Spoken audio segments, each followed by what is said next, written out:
are a couple introductory remarks about creating assessments. And I'm going to introduce a framework that I want us to stick to as we go forward. We're going to apply this to a few examples in the next video, but for right now, I'm just going to talk about the fundamentals. So, first things first. When we are creating assessments, the first thing we have to do is identify our objectives. And the situation that most people find themselves in is you go into a school and you probably haven't taught the content before when you first get a job. And so you have to figure out what in the world is going on. Now, if you're in secondary education or you have a math minor or a science minor or something like that, and you're in that content area, it's a lot easier. But for most elementary educators, you really have no idea whether you're going to be teaching math, science, social studies, or whatever. You're going to take the job that you get, and it may not be the one that best fits you. So you have to figure out how to figure things out. The way that we're going to go about this is that when we look at a unit, we're going to go unit by unit. We're going to look at each lesson and try to figure out what's going on. First, identifying the important points, like in the social studies material, trying to figure out, what's the story, who are the major players, what are the major events, what is the larger idea behind it, and so on, right? And I do that lesson by lesson just to get the lay of the land. And then I step back and go to step 2, where I look at the unit as a whole. And I try to think about what is the contribution of each lesson to the big idea that drives everything in this unit. What do I want it to be about? And you will have a lot of freedom in some cases, like social studies, for what that major point is. And you will have a little less in some places like math, where you won't have that much choice at all. It'll be to teach the standards for which that unit was designed to teach. The final thing then is, once you step back, now you have to go back into each lesson and refine the goals that you set, realizing that what you thought might have been important at first doesn't really fit with the big picture. And so you change things. Now, once you get your goals set, the biggest thing you have to do is think about, at the end of the unit and at the end of each lesson, what in the world does success look like? What evidence is going to count? And how am I going to efficiently use my assessment tools to figure out whether or not my students have learned anything, right?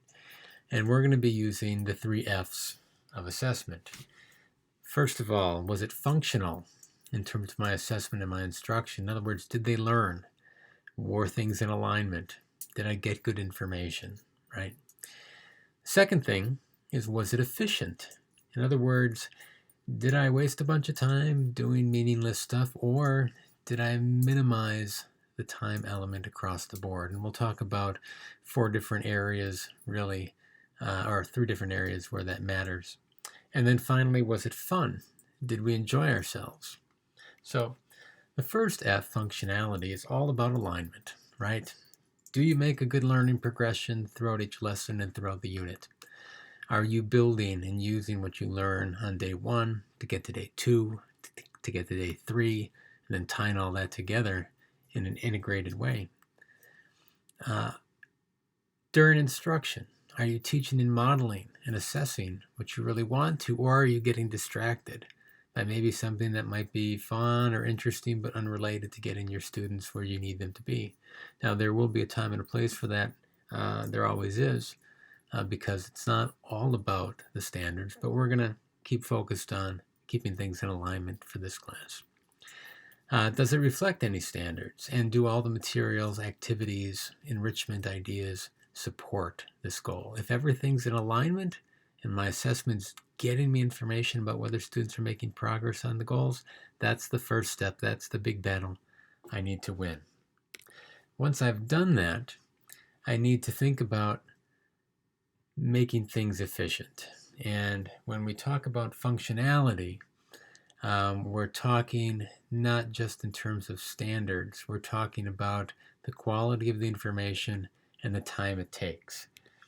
And when I'm thinking about the second F, efficiency, I'm thinking about this time versus quality trade-off. And quality is the level of detail, the authenticity, and the match between your assessment data and the goal you want them to reach. For instance, you all just took a test in this class, and I know that there are tons of limitations with that way of assessing. Conversations are much better. Some of you I've talked to about your test results, and it's way better. I get a much better handle. You learn so much more. I learn so much more when we have those conversations. But I can't have a half hour or an hour conversation with 90 people. I just can't do it. So I know I have to cut corners, right? So I'm always thinking of how good is the information I'm getting. And typically, conversations, essays, projects give me better quality than multiple choice or true false. Then I also have to consider the time. And time has 3 different areas. 1, how long is it going to take you to make it? Some assessments, like multiple choice tests, take a long time to make, believe it or not, especially if you're trying to align it with many, many different goals. The second one is how long will it take for your students to take it, right? Writing an essay for students typically takes longer than answering true and false questions. The big one, though, that you need to worry about in terms of keeping your sanity and just making things logistically possible is how long is it going to take you to grade it? This is the big one. When you think about the grading, right, I used to graph out the time it took me to grade the tests, and I would have a multiple choice section, which was about 3 pages, and then I'd have an essay section, which was just a page. And I could get through the multiple choice tests for a class of 30 people. I could do that in a half hour easy, get the whole class done with looking at little comments people would leave. Very simple. The essays, on the other hand, would probably take me 8 to 10 hours. Just because you have to read things, you have to go back, you have to be consistent. People say things that you never expect. And sometimes you actually end up changing your perspective on what counts as a valid point for one person, and then having to go back and be consistent with yourself throughout the rest of the class for other students who made that point. That even happened on the test that we just went through. So you have to control this in order to keep yourself sane. And so the questions to ask, did I condense things enough? Did I make it simpler and cut out the fat? One of the things we talk about is how many items do I need a student to complete before I'm convinced or confident that I know what they can and can't do. We talked about the math sample of this early in the year, where we said how many problems of division does a student have to do in order for you to know whether or not they can divide, right? Certainly not 100, but probably more than 1, right? And so we usually settled at 7 or 8, depending on the level of the skill. Sometimes, if it was a pretty simple skill, you only have to do it once or twice or maybe 3 times, right? Next step, did I cut out the filler and the fluff? This happens a lot when you do projects and you get these great ideas, which can be great, but you have to ask yourself, is it really worth the time it's taking me, or am I just not thinking around the problem and creating some more difficulties for myself? We'll come across this as we go through the next section of this course. Ultimately, you are asking the question, am I getting the best return on investment for my time and efforts? And are my students maximizing their return on investment and learning while they are being assessed? And this, again, is this balancing act.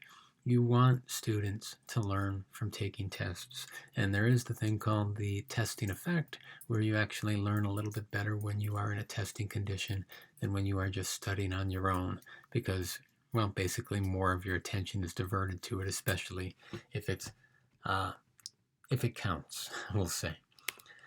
Now, once you've made it efficient and streamlined everything, automated where you can, right? And this is where learning management systems at your schools will probably have come in handy. Try to make it fun.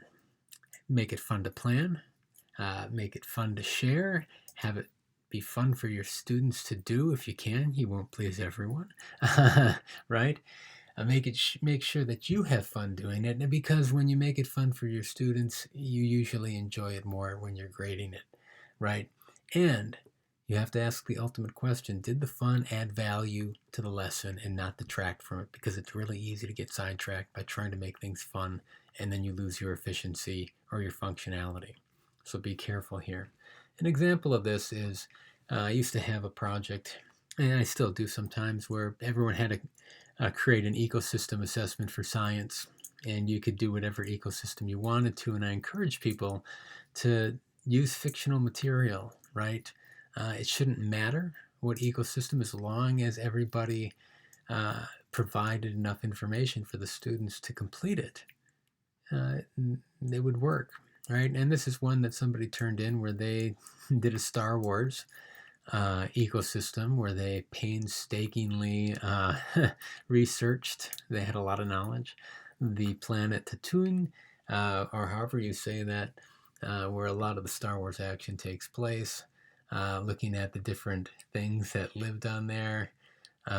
These apparently, he said, were all things that lived on that planet. And he put them in an ecosystem and put in all the different relationships that were required and so on. And he had a lot of fun doing it, and I had a lot of fun reading it. But that's what the fun factor is really all about, right? I've also done rubrics for Thanksgiving dinners.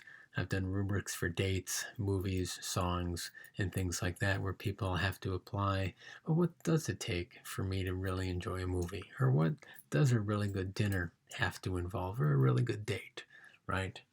So take that going forward, and I'm going to be applying this framework in the next video to a couple different samples and options.